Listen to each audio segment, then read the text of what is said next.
Samajwadi party के राष्ट्रीय अध्यक्ष आदरणीय अखिलेश यादव, करोड़ों युवा दिलों की धड़कन, करोड़ों नौजवानों की उम्मीद, किसानों, दलितों, अल्पसंख्यकों, वंचितों की उम्मीद, जिनके ऊपर महंत राजूदास ने टिप्पणी की, बहुत ही अशोभनीय टिप्पणी, जिसकी जितनी निंदा की जाए उतनी कम है। लेकिन भारतीय जनता पार्टी के किसी नेता के द्वारा अभी तक कोई निंदा नहीं हुई।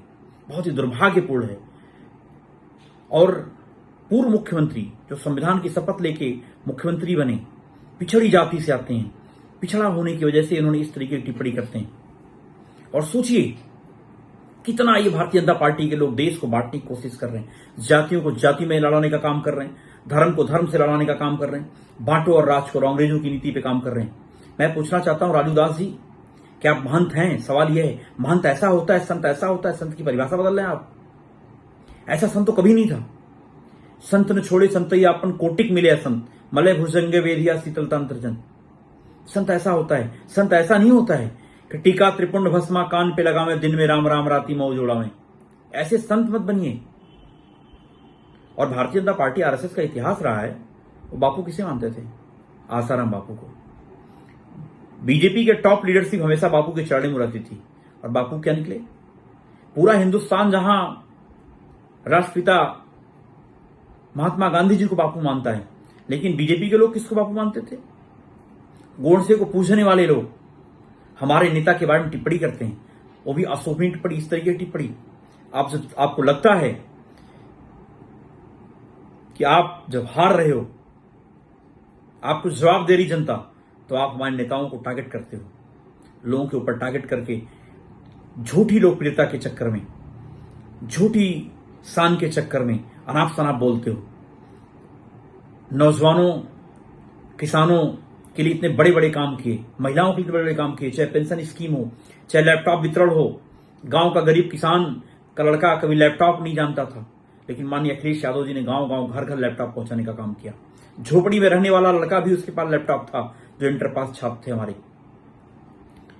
इतने बड़े बड़े काम किए। मेडिकल के क्षेत्र में अभूतपूर्व काम किया। 8 मेडिकल कॉलेज बनाए, कितने सारे 100 बेड के अस्पताल बनाए, पूरे एशिया का सबसे बड़ा कैंसर इंस्टीट्यूट बनाया, अंकोलॉजी भवन लोहिया के अंदर, लोहिया का विस्तार, बलरामपुर हॉस्पिटल का विस्तार, केजीएमसी शताब्दी बिल्डिंग, पीजीआई के अंदर liver transplant building, kidney transplant building, आकस्मिक भवन।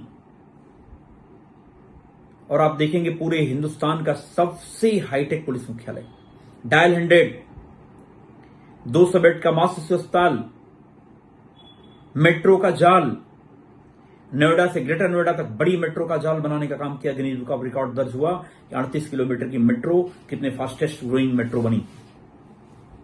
उत्तर प्रदेश के अंदर लखनऊ में अमौसी से मुंशी पुलिया तक मेट्रो, बहुत फास्टेस्ट मेट्रो का काम हुआ। उसके आगे एक भी पिलर बाबा नहीं गाड़ पाए अभी तक।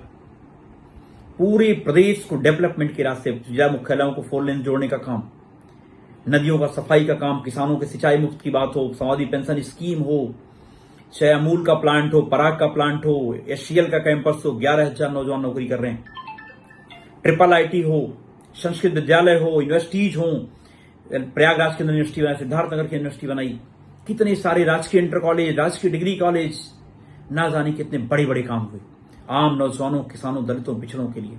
जनरल में जो लोग गरीब, उनके लिए बहुत सारी स्कीम बनी, किसानों का ऋण माफ हुआ। और आप ऐसे नेता के बारे में, विकासवादी सोच रखने वाले नेता के बारे में आप बोलते हो। आप हनुमानगढ़ी के महंत हैं।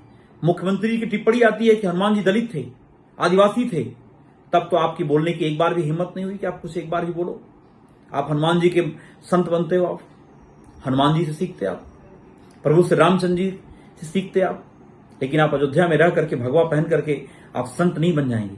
आपकी बोली, भाषा, ज्ञान आपको संत बनाता है, आपका त्याग आपको संत बनाता है। इस तरीके का शोभनीय टिप्पणी महंत राजूदास जी आपको शोभा नहीं देती है, बहुत ही दुर्भाग्यपूर्ण है। इसकी जितनी निंदा की जाए उतनी कम है। इसलिए आप दोबारा इस तरीके की टिप्पणी देने की कोशिश ना करें, जिससे नौजवानों को मन के अंदर व्यथित हो, नौजवान अपने आप को बर्दाश्त न कर पाए। इसलिए ऐसी टिप्पणी से बचें आप। और आपके बारे में हर कोई जानता है। हमारे नेता श्री पवन पांडे जी ने बताया आपके बारे में, आपके ही बगल के रहने वाले, उन्होंने बताया कि आप अस्पताल में कौन कौन सी जांच कराते हो, कौन सा इलाज चल रहा है आपका, वो जानकारी है सबको। इसलिए आप ऐसा काम ना करें कि जिससे एक संत की मर्यादा का हनन हो। और आप तो मैं कहता हूं आप संत हो ही नहीं सकते। जिस तरीके से आप हमारे नेता के बारे में टिप्पणी करते हो, बहुत ही अशोभनीय टिप्पणी, बहुत ही दुर्भाग्यपूर्ण है। ऐसे नेता के बारे में जिन्होंने समाज के हर वर्ग हर तबकों को समान व्यवहार किया, समान सम्मान दिया, कितने संतों महात्माओं को समान सम्मान दिया। आज भी लोग नाम लेते हैं कि एक ऐसा मुख्यमंत्री जिन्होंने विकास के रास्ते उत्तर प्रदेश को विकास के रास्ते नई ऊंचाइयों पर लाकर खड़ा किया। चाहे आप JPNIC की बिल्डिंग हो, जनेश्वर मिश्रा पार्क हो एशिया सबसे बड़ा, चाहे आप लोक भवन की बिल्डिंग हो, ना जाने असंख्य गोमती रिवर फ्रंट हो, बड़ौदा नदी कॉरिडोर हो, आपके वाराणसी के अंदर अमूल का प्लांट का प्रोजेक्ट हो, कितने बड़े बड़े काम समाजी सरकार ने किया, आदरणीय अखिलेश यादव जी ने किया। और आपको जलन इस बात की पिछड़ी जाति से आते हैं, दलित होना आपको जलन है। आपकी यही मानसिकता समाज को बांटने का काम कर रही है, जातियों को जाति में लड़ाने का काम कर रही है। और बीजेपी RSS का काम ही यही रहा है, उनका इतिहास यही रहा है। पिछड़े दलितों से नफरत करते हैं, वो अल्पसंख्यकों से नफरत करते हैं। आपने देखा होगा जिस तरीके से हिंदू कोड बिल बाबा भीमराव अंबेडकर साहब लेके आए थे, जब 1952 में जब उनकी बात कही थी हिंदू कोड बिल की, तो किन लोगों ने पुतला जलाया था।